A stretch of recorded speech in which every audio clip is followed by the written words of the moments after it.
Hello everybody, Mrs. Rashid again. Thank you for joining me today.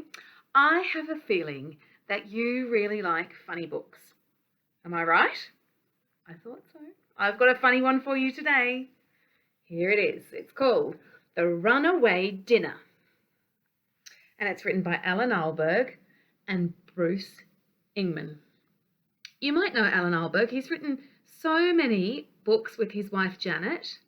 One of my favourites is The Jolly Postman. Have you read that one where you can get the letters out and read them? It's a beautiful book. If you haven't read that, I highly recommend it. What's this book about? I can see a boy. I can see some things running away from him. And we have a clue in the title. I didn't know that cutlery and food could do that. Let's find out more. There's the quote on the front from the Guardian newspaper. It says, funny, touching, ridiculous and dramatic, a treat from start to finish. Well, that sounds promising. Let's read the blurb. The race is on, but who's the winner? A hungry boy or his runaway dinner? Can see some more legs here. Can you guess who they might belong to? Maybe Mum and Dad.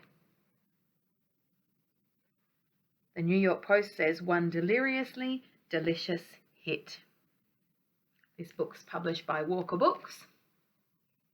Let's have a read.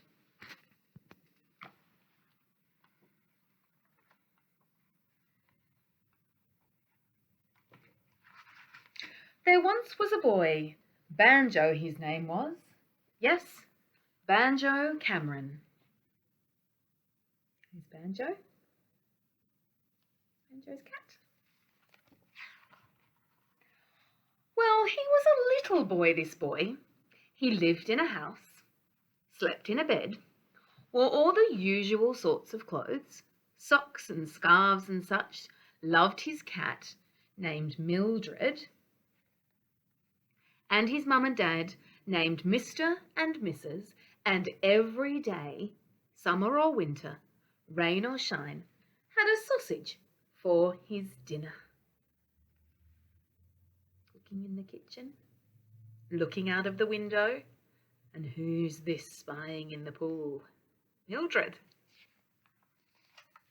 On his own little plate, with his own little knife and fork, and salt cellar and ketchup pot, and his own little table, with his own little chair. Yes, it's a sausage for his dinner. Do you like sausages for your dinner? Now here's the exciting bit, the unbelievable bit, though all of this is true. One sunny summer's day, just as Banjo, with his knife in one hand and his fork in the other, was leaning forward and smiling happily at the thought of eating his dinner, the sausage, Melvin his name was, jumped right up off the plate and ran away. Look at Banjo's face. He looks surprised. Well then, of course, as you might expect, the fork ran after the sausage. Just turn this around so you can see. The knife ran after the fork. The plate ran after the knife. The table and the little chair ran after the plate. And Banjo, that hungry little boy, ran after all of them. What would you do if your dinner and all of the things that you were using to eat your dinner ran away? Actually, if you want the whole truth, he ran after a few others as well. You see, Banjo did not only have a sausage on his plate. That would be silly, wouldn't it? Just a sausage, one measly little sausage for a hungry boy's dinner. No, Banjo also had 3 fat peas, 4 baby carrots, and a handful of fries. Yes, and the thing is, of course, they were all on the plate as well, and when Melvin ran off, they, as you might expect, followed him. The These, as it happened, were all boys: Peter, Percival, and Paul, and the carrots all girls: Caroline, Clara, Camilla, and Christabel. As for the fries, well, there really were too many to name all of them, though being French, of course, they all had names like Francois and Fifi and so forth. So that's it, the absolute truth, the complete picture, see?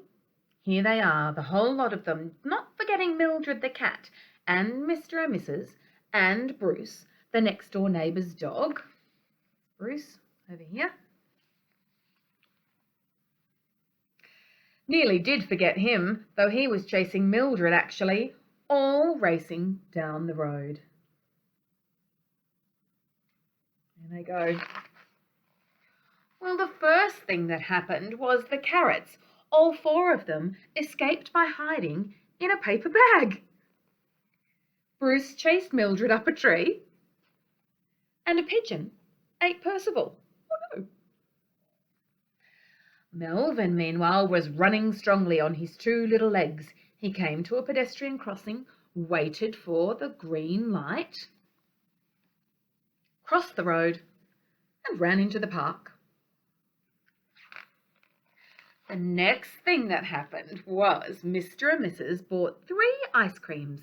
A couple of French fries escaped by sailing away in a toy boat.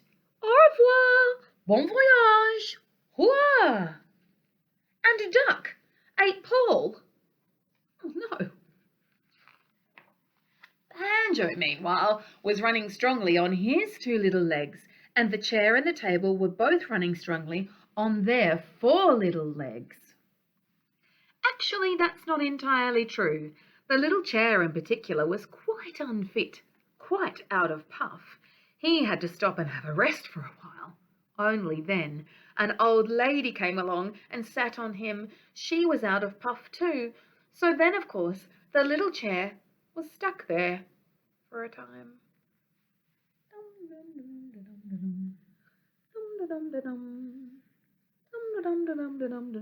Oh, started raining. Oh my goodness, it's getting dark. That's a long time. Melvin, meanwhile, was still racing away with the knife and fork close behind, and the little plate, and Mr. and Mrs., and so forth. Presently, a picnicking family spotted the fork and the knife too, and grabbed them. At the same time, a boiled egg named Billy saw what was going on, and in the confusion, he ran off himself. A couple of little girls who were skipping on the grass spotted the plate and grabbed her. She was a girl plate. Saskia, her name was. And they started using her as a frisbee, which, as it turned out, whee! The plate enjoyed very much. Well now, there was a pond in the park. That's where the toy boat was sailing, and Melvin ran around it. And there was a cricket pitch, and Melvin ran around that. The rest of the French fries stopped here and sat down to watch the cricket, actually, and nobody noticed them. Here they are. Up there in those deck chairs, enjoying the game. Woo! By this time, the sunny summer's day was coming to an end, and almost everybody was out of puff. Melvin, that sturdy little sausage, slowed to a stroll, to a dawdle, and finally stopped altogether. Whereupon along came Banjo, that hungry little boy, and, oh dear,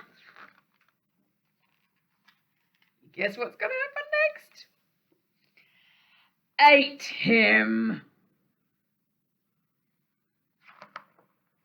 Well, nearly. He would have done, he really would, only just then along came his hot and bothered poor old mum. Oh, no, no, no, she cried. Don't eat that, meaning Melvin. Don't eat that, it's been on the floor. The next thing that happened was Melvin seized his chance. He ran off again and hid in the long grass, where, as it turned out, at that very moment, the cricket ball, named Rupert, was also hiding. Do you remember seeing him being knocked out? Out for a 6? Meanwhile, the athletic little table, urged on by the salt cellar and ketchup pot, was still racing along. His style was much admired by a number of park benchers. On the other hand, Peter, the last of the peas, remember him? Had well and truly disappeared. It was a mystery. He had to be there somewhere. Yes, take a look if you like. See if you can spot him.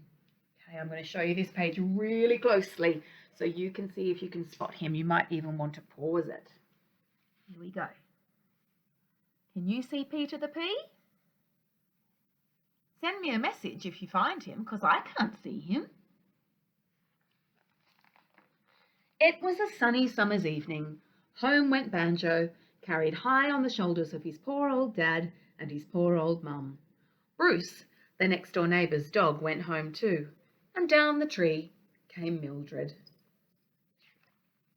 So there we are. That's the story. Full of such fun, don't you agree?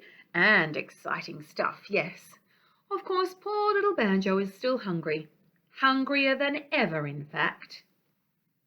Luckily, help is at hand, you see, every day or evening, rain or shine, summer or winter.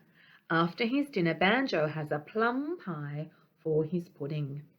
In his own little bowl, with his own little spoon and his own little jug of custard. Yes, a plum pie named Joyce on this particular occasion for his pudding.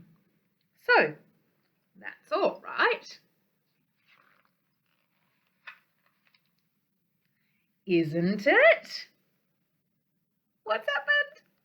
Joyce is running away.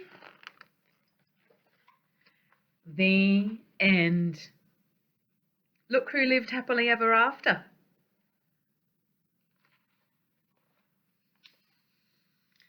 The Runaway Dinner by Alan Alberg and Bruce Ingman. I hope you enjoyed that funny story. Keep reading, and bye for now.